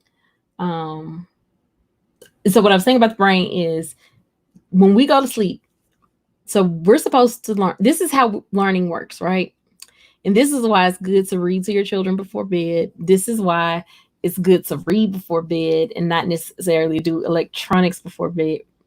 So, or even if you're trying to learn something that you really want to know. So let's just say I want perfect guitar. I want to learn how to play the guitar. I have 2 guitars over there. I need to learn how to play the guitar, right? Well, if I set my schedule to practice the guitar before bed, my brain is more likely to remember the information that I attained before bed, and the retention of that information lasts longer, because when we're asleep, our brain's job is to take the information that we've gotten throughout the day, download it, and store it for us. So there is an activity that's supposed to be happening with our brain while we're asleep. But if we don't get the sleep that we're supposed to have, then that activity can't happen. So yeah, something I've learned about myself, self-awareness, it pays. Something that I've learned about myself is if I don't get sleep, my husband even knows it now, I'm good for nothing the next day. Nothing. Don't ask me to drive, pick up a broom, Nothing. Like this morning is a good example. I went to bed late. Y'all, I hit 3 curves this morning. How? I don't know. Like I don't even know. But I didn't get enough sleep last night. I tossed, I turned, I tossed, I turned, I tossed, I turned. And so it affects me more than I'd like. Praying definitely helps. Even when I was experiencing the sleep paralysis, because my heart rate would go so fast, I had to get to a place where I could just pray myself back to sleep, even though I couldn't make my body move. And that takes willpower because you can hear everything that's going on around you. Thankfully, I've learned how to make a sound like I'm trying to move. And so if my husband hears me breathing a particular way, he'll shake me and just wake me up. And that's why I tell him all the time, baby, I ain't going nowhere. I will look for him, like the song say, I was looking for a flashlight, but I ain't got one in the daytime with a flashlight. I'm not going nowhere. That man knows me. I mean, he knows me like the Bible know, and he knows me. Aisha, do you ever shut down? My brain never stops. I have to take meds to sleep 4 hours or so. I don't sleep. No, I don't shut down, Vermont. I have to take medication to go to sleep. My brain is so complex that Aisha has ADHD and narcolepsy. How does that work? Yeah. How does that work? I didn't go looking for it. Took the test, did a sleep study, but it was all started from a sleep paralysis, and yeah. So I do have to take medicine to go to sleep. Bruce, all I can tell you is do it. If the doctor has prescribed it, be mindful of medications. Now, I will say this, be mindful of what your side effects are.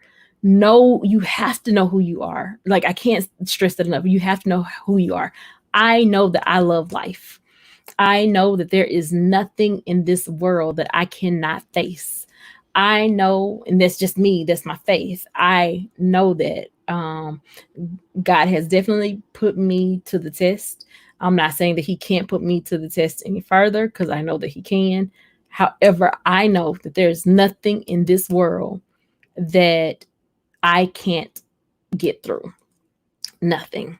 No matter how hard, there's nothing that will cause me to take my life. So with that being said, when they first found the narcolepsy, I was already on ADHD medicine, which then I shouldn't have the narcolepsy, right? Because ADHD medicine helps you to focus, helps you to stay up. So not only was my brain not doing what it should do processing wise, but not doing what it should do sleeping wise as well. Well, one of the medications that they had me on caused me to have suicidal thoughts. I knew that wasn't me. And so I immediately, because I worked as a certified pharmacy tech for 5 years, the first thing I did was we went to church that morning. Like, and I love life. Like, hell, if I ain't take myself out, there was plenty of stuff that I should have went on and took myself up out of here for. So if I ain't done it by now, I like life. And so I looked up the medication, and I told my husband, I told him what was going on. I told him my thoughts. I said, I know this isn't me. I looked up the medication. These are the side effects. Immediately called the doctor, told the doctor what was going on. He told me don't take the medicine anymore, which I wasn't going to take it anymore anyway. And basically was like, do you feel you need to go to the hospital? I was like, no, my husband said he was going to watch me. But if he wasn't, then to go to the hospital, but he was going to watch me. And he did. He watched me that night. And if I wasn't wise enough to know that it could have been medicine, because there was a lot going on. Our house had caught fire. We were living in a hotel for a month. This was in October of 2015. We had lived in a hotel for a month. We were looking for an apartment because it's still going to be about 3 months before we move back into the house. It was just a lot going on. Our oldest child had just went away to college. Mind you, I have a child with autism that is not in a stable environment at that time. So there was a lot of reason that had I not have known that this was the medicine that causes side. I had just lost my grandmother. Like it had been a year, a little over a year. Um, I knew that my mom was sick again. And I was going through the headaches and stuff. So a lot of stuff had occurred that had I have done something to me, people could have been like, she just had so much on her plate.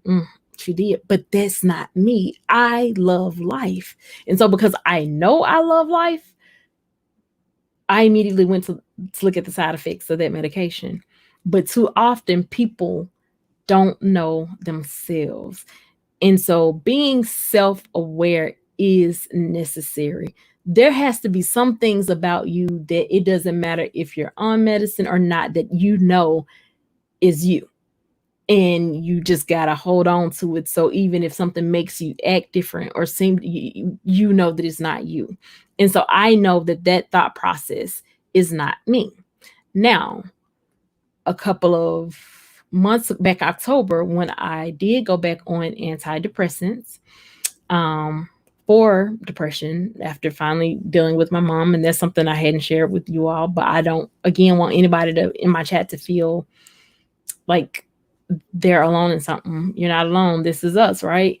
And so I know what Cindy is going through. And there was a period, and I was trying not to take medicine. Now, mind you, I had tried the medicine. It was on medicine for 6 months with no issues, no side effects. Body felt good, exercising, eating well, in a perfect place. But the root of the issue was I was taking a medicine. And Black folk, if I can just be real with us, we don't do that. The Tuskegee experiment got us. We don't. No. No, we don't do that. We don't do it. And it was something that I needed for quality of life. And so I have to take medicine and go to sleep. If I don't take it, I don't go to sleep. It's just the way my body and my brain has been wired. And when you know better and you're self-aware, you can stand on those premises. So when I was feeling the way I was feeling a couple of months ago, though I never thought about hurting myself, let's be clear, I did have thoughts of, if anything were to happen to me, my family would be fine. Some could think, oh, that's faith. Yeah, it is faith. But why did my brain even go there? And so for me, then that's when I knew, okay, it's time for me to talk to the doctor again, because I need to get back on this particular medicine, though I shouldn't have taken myself off. And praying helps, praying works. But let me tell you, sometimes, let me say it, praying works, praying helps. But I'm a firm believer that you can be saved and medicated, because I'm saved and I'm medicated. There were days that I would use the YouVersion app, especially those dark, depressed days. And I would have a 7-day, devotional. I would read 2 to 3 of those in one day. Just trying to get myself together. Knowing, quoting scripture. I know both how to be abased and I know how to be abound everywhere in all things. I'm instructed both to be full and to be hungry, both to abound and to suffer need. I can do all things through Christ, which strengthens me. That's Philippians 4:12 and 13. Thou will keep him in perfect peace, whose mind is stayed on thee, because he trusts in thee. That's Isaiah 26:3. Romans 8:28. And we know all things work together for good to those who love God, to those who are called according to his purpose. Numbers 23:19. God is a man that he should not lie, and the son of man that he should not repent. If God said it, shall he not do it? If God spoke it, shall he not make it good? When it come down to the Job and all he went through, I'm not going to curse God. The Lord, he gives, he takes away. Blessed be the name of the Lord. 3 Hebrew boys in the fiery furnace. God didn't take them out of that furnace. That's something that I have to, that hit me this year in a different way, like never before. God did not take them out of the furnace. He didn't. He got in there with them. Why? By him getting in there with them, that caused that king to say, who is your God? Who is it that you bow to? And so sometimes, as people that believe in God, that believe in Christ, that believe in the return of Christ, we still have to go through some stuff. So people can say, who is it? Who is that God that you lean on, that you go to, that you talk to? Like the poor will always be among us. So it's not that I didn't know the word. That was the thing for me. And I think God had to take me through that thing so I could fully understand it and see. So that when I do talk about it, I can't get the pushback of, all you got to do is pray about it. Oh, baby, I prayed. I'm an intercessor. I know for a fact that my prayers get to God. They get there.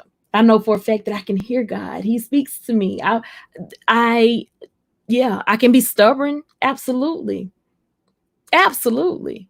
But I know God and I know the word. And I can tell you that even with all of that, I still had to face the physical issue, because let's remember, we are a spiritual being having a natural experience.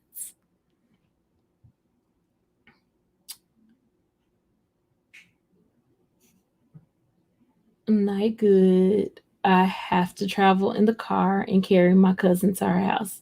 Bye, my Kimmy. Have a great night. Thanks for the testimony, Cindy. That does help. My parents never want to give me medication, and I never took it. See how much bingo research. Sadly, many won't take the time. Absolutely, Derek.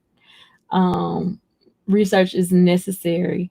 Hey, SRK family, thank you for coming in. Wow, you look fabulous for your age, huh? Keep it up. Thank you, thank you, thank you. Oh my God. So Cindy Randall says, I have vertigo. What can I do about that? No one knows why. Um, Cindy, I can't tell you why you have vertigo. I know that I have experienced it before and it sucks. I know that I have a friend that experiences it. I don't know your age, so I don't know if it's hormonal. I don't know if it's, but there's a lot. Yeah, um, it's information out here. Wait a minute, hold on. Some caught my eye. I'm sorry. But there is information out here. I know there's medicine that they have for vertigo. I typically lay down and I try my best not to add any medication to what I do have going on. I will say, once if my head starts hurting, or if I do get that vertigo feeling, that means I need to lay down. I'm stressed, and my stress doesn't show like everybody else's. Like, I'll get red here, and for most people that's like blushing. But if I'm super red here, I'm actually mad. I could be smiling, but if this is super red, I'm either angry or I'm stressed, and I'll smile all the way through it. But I just learned this about myself like in the last 2 years, because one of my friends was like, "Why are your cheeks so red?" And when I looked, I was like, "Whoa!" When I'm stressed out about something, that's what happens. Derek says, I have a tattoo on my arm that says, know thyself. We have to know ourselves. And this is not even trying to get, there are so many things that we carry with us from childhood, from what our parents teach us to what our neighborhood teaches. And yes, our neighborhood teaches us. So if you've been teaching somebody and you hadn't been teaching them children the right thing, that's on you. But just growing up, the different things that we learn. And the one thing we never was pushed was to know yourself. And so I mark most of my stuff not for kids. And so this one really isn't for any kids. Hopefully there aren't any younger than 13 in here. You need to know yourself. And when I say that, you need to know every area of your body, from the way your brain thinks to the things that make you and because your brain is like your central database, so knowing how it thinks, knowing what triggers you, knowing what makes you happy, and that's one of my biggest struggles. Like my husband just said, YouTube is your happy place. I love coming to do lives. I do. I don't like the stress of YouTube with the analytics and the numbers and all of that, but I kind of put that on myself. um yeah. So I'm probably gonna have to revamp that because it is a lot, and being a caregiver for 3 people. um but I love to sing. I absolutely love singing. Like coming in, singing these last couple of weeks have really been a blessing to me, and I think a lot of that is for me even being in TR's show and just hearing music, and he forces me to face music, and music is my therapy. I've said that,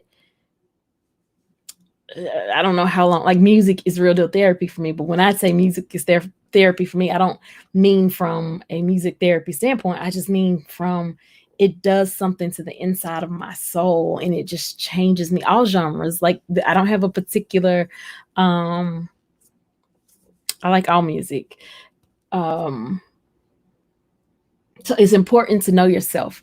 It's important to know what. How can I say it? There's no, the only adult way to say it is important to know the things that make you even um, light up intimately. You need to know that. You need to know what you like, what you don't like. It's not fair to bring anybody else into your life and you hadn't figured these things out for yourself.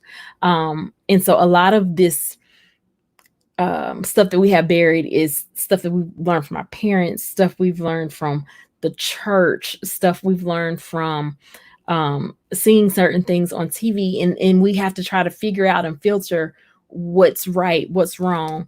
One of the things that I often talk about is in filtering out, what's right and what's wrong, that we, in all that getting, which is another scripture, get full understanding. So you'll know why you do what you do. So you'll know why you respond the way you respond. And yeah, so knowing yourself is key. It is imperative. I often talk about Desi being nonverbal, but Desi can communicate what Desi wants. Desi can communicate what Desi needs. Desi can communicate what Desi doesn't like. It may not be a no or anything like that, but her demeanor, her attitude communicates that. And it's important that we pay attention to our demeanor, our attitude, even with other people. When you feel something that you know isn't right, question yourself about it. Don't always roll with it. Question yourself about it, because it could be something that's inside of you that is not gelling with someone else versus that person not truly gelling with you. It's all hot air says, I definitely struggle as a child with ADHD. And for me, I struggled as a child. I got war wounds to show it. But I struggle even greater as an adult, because as an adult, I'm expected to do certain things on time. I'm expected to be better. I'm expected to give. I'm expected to, and when I say give, I mean of my time. I'm expected to have things organized. I'm expected to have things together. You're a mother, for God's sakes. Dadgummit, get yourself together. Get your life in order. You don't have time to be disorganized. You're supposed to have all the bathtubs clean, floors mopped, food ready, kids help with homework, still doing all the insurance claims that need to be done, still getting insurance done for other outside your home for people that you're helping. Make sure that all of your grants and stuff are turned in. Make sure that your taxes are done. Make sure that, like, there's so much that still has to be done. Therapies are scheduled. You ain't got time to have ADHD. You ain't got time to forget nothing. Get yourself together. Yeah, it's not that simple. It's not that simple. Organize and execute. And Derek, that is such a beautiful thing. And that's something that I'm certain was drilled in you in the military. And that was one of the things that I know for a fact ROTC helped me. I was in ROTC from 7th to 12th grade. ROTC helped me greatly when it came to being more um, self-aware and having greater self-control and being less impulsive. ROTC helped me. Tony Damien. Oh, okay, yeah, she's the same. Okay, well, we can start doing our own chats at night and watching each other live or something. The struggle is definitely real. Execute is what I'm doing, dear. Good job, Cindy. CeeLo says, really good topic tonight. Thank you, CeeLo. Cindy Randall, amen. And I love you too. She said, I just quit weed. Oh, bless your heart and all your parts. It's all air said facts 100. Girl, I don't know what I said. Derek C. Williams says, I'm told less than 10% of our brain capacity. Doesn't help that fluoridated water doesn't help. It damages the brain.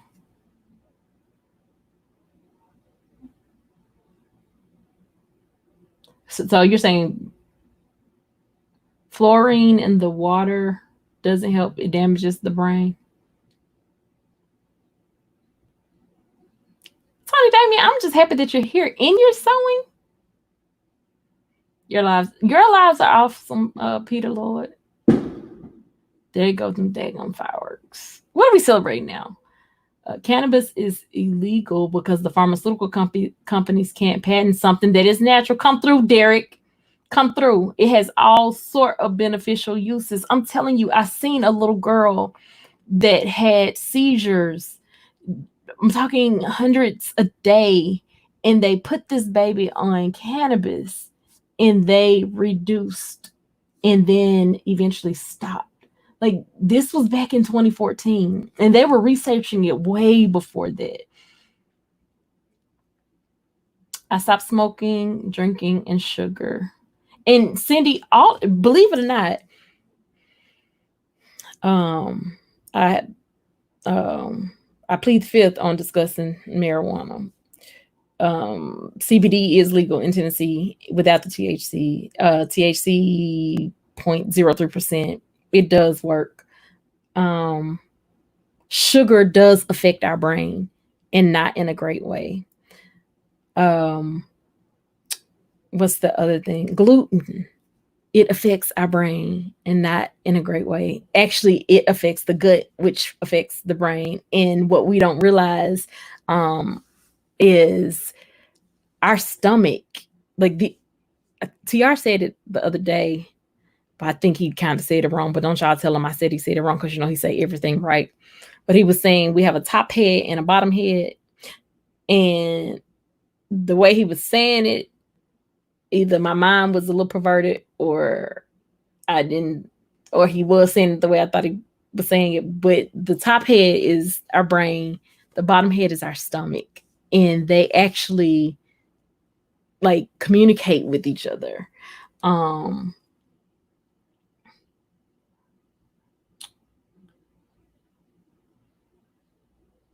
Blacklight Records says, I agree 100%. Derek C. Williams, free the weed. I say it as well. Free it. I will always put yes on the ballot.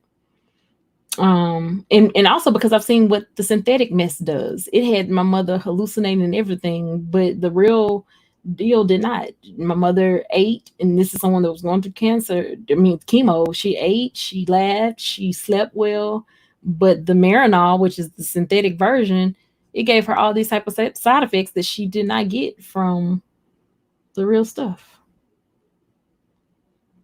It's all hot air. Did you say? I mean, I know that was at 819. Weed is not legal in California no more. When did that change? Weed is illegal in Arkansas. How's it not? I mean, legal. It's legal in Arkansas. How's it not legal in California, of all places? Derek says, understood. Vermont painting photos. Now, if the rest of the country can catch up, I'm an investor in the CBD industry. Charlotte's Web is a promising stock to have if you invest. Good info, Derek. Right now, I just have Ben and Jerry's left. Medical costs over the last 5 years ate up everything else, bruh. I know about that. Fridge is making ice. Remote painting photos. Oh, I'm crazy. Oh, I'm crazy, but I embrace the reality. Okay. I can work with it. I can work with it. Tony Damien says, I have extreme anxiety. Tony, I would not have, if you didn't share that, I wouldn't have known. You seem so strong to me. And it's just kind of crazy because I know a lot of my anxieties are just stuff I have to unpack. And I think the more I unpack it, the better I'll become. Black Light Records, I have not gotten a few of my notifications, so I missed your last few lives, bro. He's talking to you, Bruce. He watched YouTube video. As an adult now with ADHD, I have schedules. I write everything down and I keep and it's all hot air. That is the best way to handle it. The biggest issue for me is I have to know how to do that effectively. I've tried it. Like one year, my calendar, like I had gotten a family calendar because 7 people live in my house, right? My husband, myself, we have 4 kids. And then I'm the caregiver for my brother. And each one of them have, my daughter and my brother has home health aides. And so I got this big calendar. Everybody got their own color, pick up from school, take to therapy. Desi's color, I think was, Daddy's color was purple because he's an Omega man. Mama's was red because she's a Delta. I want to say one of the kids was green. I take it back. My mother-in-law was red. I gave her red because that's her favorite color. I think I wrote my stuff in black. But I had everybody's appointments written down. I also had them on my book. I also had them in my phone because like I have to put them in my phone and then I'll put them in my book. Then I would transfer them over there. Girl, that calendar went from September to September, like September 2018 to September 2019, where I didn't change the date at all. I want to tell you, I just changed the date probably in February, maybe. Yeah.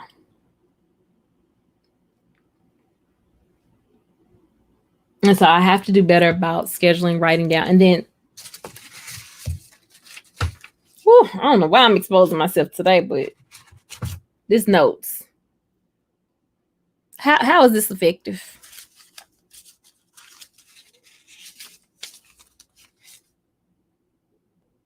How is this effective? Handwriting is horrible, but this is my notes for Bruce of the pictures that I want. Like, oh yeah. So yeah, I'll get there.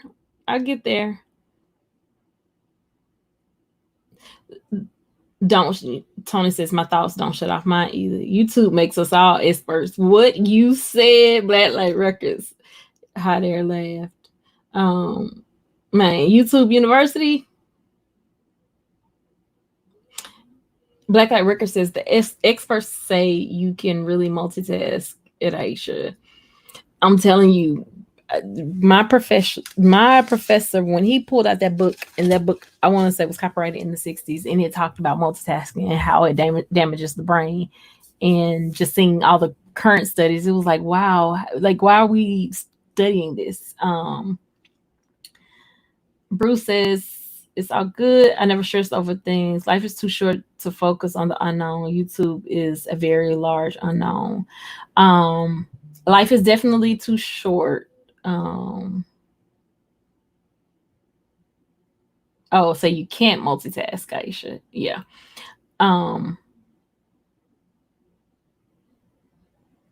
Yeah. I'm trying not to stress over some things, but it's hard. Like last week, my husband, so my word for a phrase is not crazy, it's calm down. If you ever want to see me get um fired up, tell me to calm down, and I'm already calm. That's like, I don't know what it is. I can't explain it. And I think my husband does it on purpose because he'll be like, I just want you to calm down. And I'm like, I'm not even raising my voice. But then by that time, my speaking picks up. I'm not even raising my voice. And then it gets faster. And what do you mean? Calm down. I'm just trying to talk to you. But okay. So I won't talk. I'll just hold it to myself because that's what I'm used to doing, which isn't the best thing to do. That's not how you handle it. So I do praise God for my husband. He has taught me how to say it out loud so it doesn't consume me. But I used to walk around like super consumed by stuff. Tony says that explains a lot about my brain damage. Yeah. Psychologists now say that multitasking is not a real thing. It's not possible. You're not going to remember. You're not going to remember whatever it was you were trying to study and watching TV, studying and listening to music. Now, white noise is different, but things that actually have songs in it, I'm telling you, it's not gonna stick. Oh, great. So this is how I damage my brain. I thought multitasking was exercising for the brain. So did I, until it was my sociology teacher that, yeah. CEO of the Bush People says multitasking is now considered to be a negative attribute in job interviews. That and too many Twinkies. Well, that would be the Hershey's white chocolate bar for me. She says, I had terrible insomnia. I take a cocktail of meds to sleep. I had several sleep studies, never hit REM sleep, and that's what happened with me. Never hit REM. Well, take it back. During the night study, I didn't get to it took me longer to get to the REM phase. And then during the daytime study, where I actually supposedly slept a couple of hours that night or whatever, I would just instantly go into sleep and go directly into a REM sleep. And so the frightening part about that is during the daytime, it was like my brain had switched or something. I don't know. But yeah, I have to think about driving. I have to think about all of that. You guys should try melatonin. Girl, my body laughed at it, and so did my daughters. So 14, I'm 50, no help at all. CeeLo says we have 2 big bottles of melatonin. Bless your heart. That melatonin just looked at like, girl, can I have some more gummy bears, please? That's the look she gave me. Magnesium confirmed to aid with depression. I take it, although I don't suffer from depression, but dreams to die for in a good regenerative sleep, and it keeps you regular. That's good to know. Also, fish oil is good for anxiety. About to take some in a few minutes. AW, there's no shame in using both medication and prayer. Amen. And amen again. CeeLo says staying regular makes a world of difference. Saved and medicated. I like that. Yes. In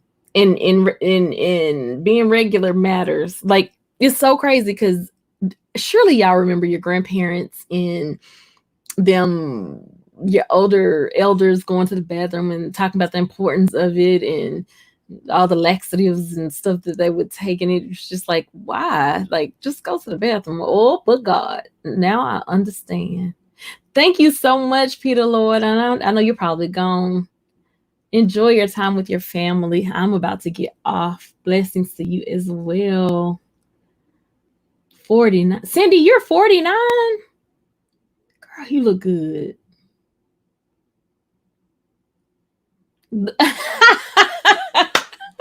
So Dre says the Amazon smile on a box makes you happy.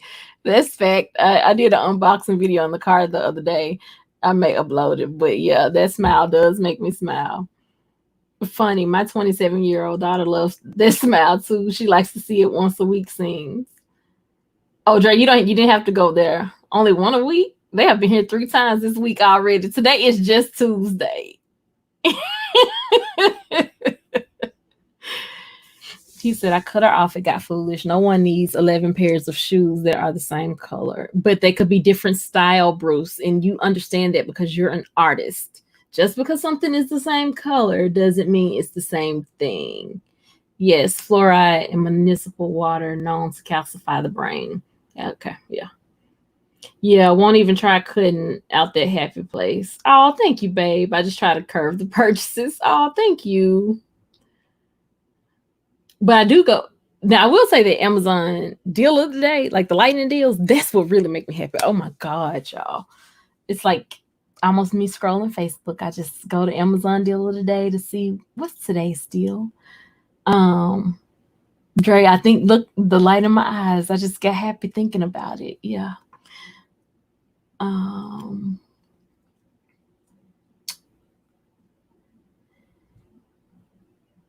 Derek says the gut is the brain. That gut feeling is your mind talking to you. Absolutely. So for those of you that don't know, Tony Damien has a refrigerator that I don't know how Tony it became Tony in the fridge, but it is Tony in the fridge. So if you go to her lives, you'll see Tony in the fridge, and so now the fridge has its own YouTube channel as well. And so when Vermont Painted Photo says my anxieties are all fridge related, it hates me. CeeLo, I'm not playing with you. No, we don't. We need a menu, but we don't need it together. Dre, we need some menus. The guests are getting hungry. This is too good of a topic tonight. I'm thinking you should not have told us that. LOL. Oh, now I know a trigger. Oh, that's for real. Like, don't. Mm-mm. Now, if I know you're doing it, I can laugh it off. Like, if you're in, if I see you typing in the chat, calm down. More likely I'm laugh back because I'm like, okay. But yeah, Dre knows that's like, I don't know. You ever want to see me hype? Say calm down.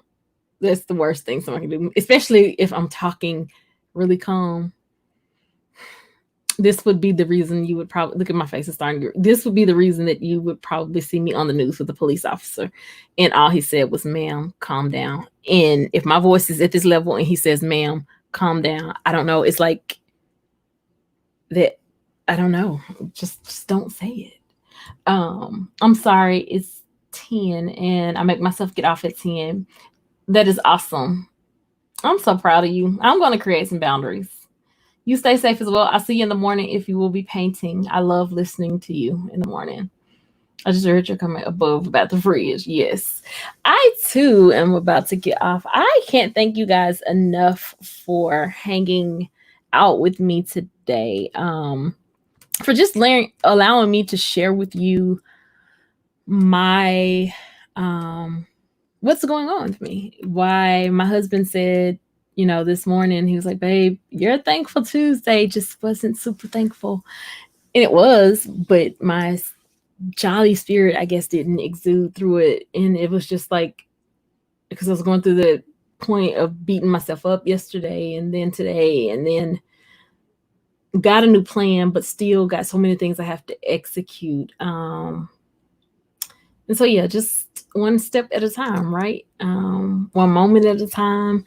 One of the things that my professor taught me last semester was don't try to eat the entire elephant, which that doesn't, and I love elephants. So, but he was like, just bite a chunk at a time. Don't try to take the whole thing. And so that is my lesson. There's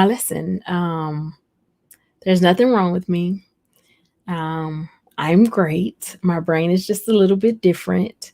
I'm happy to see others in the chat who have a brain that's a little bit different too. Thank you to It's All Hot Air for even sharing with me what you do as an adult. I definitely am going to try to get better about making schedules. It's really hard for me to do. I've tried it, but it's hard for me to do. But I've done it before in my life. Like I've done it before where I've had meals planned out for the month, everything just in order, and I can get back to that place. I love what Peter said when he says, I'm not starting all over. There still was a lesson learned. So yeah, I'm saved and medicated. It is what it is. I also pray. Prayer works. But sometimes you got to do what you got to do. And God created doctors. And I think he created them because he wants us to use them. Amen.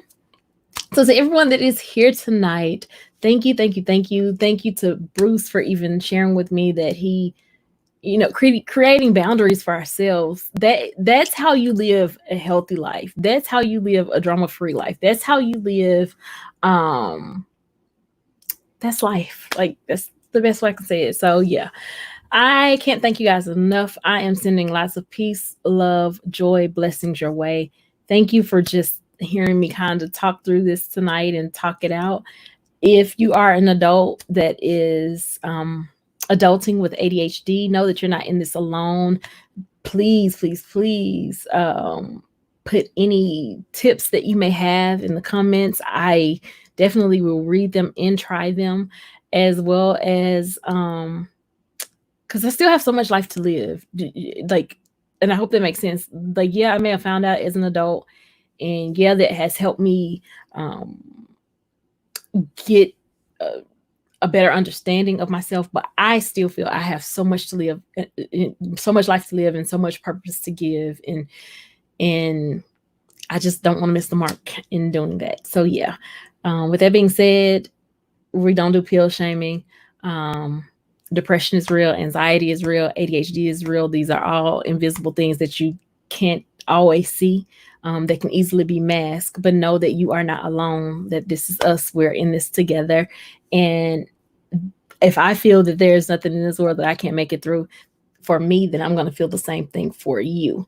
And so I will encourage you, and you encourage me. Sending lots of joy, love, peace, blessings your way tonight. I pray that everyone that is on this live have an amazing rest, and that tomorrow you guys feel renewed, rejuvenated, regenerated, and ready to go. I bind and cast out anything that is contrary to who you are, that is set up trying to attack you. For the word of God says in Isaiah 54 and 17 that no weapon that is formed against you shall prosper. Every tongue that rises against you in judgment, God will condemn.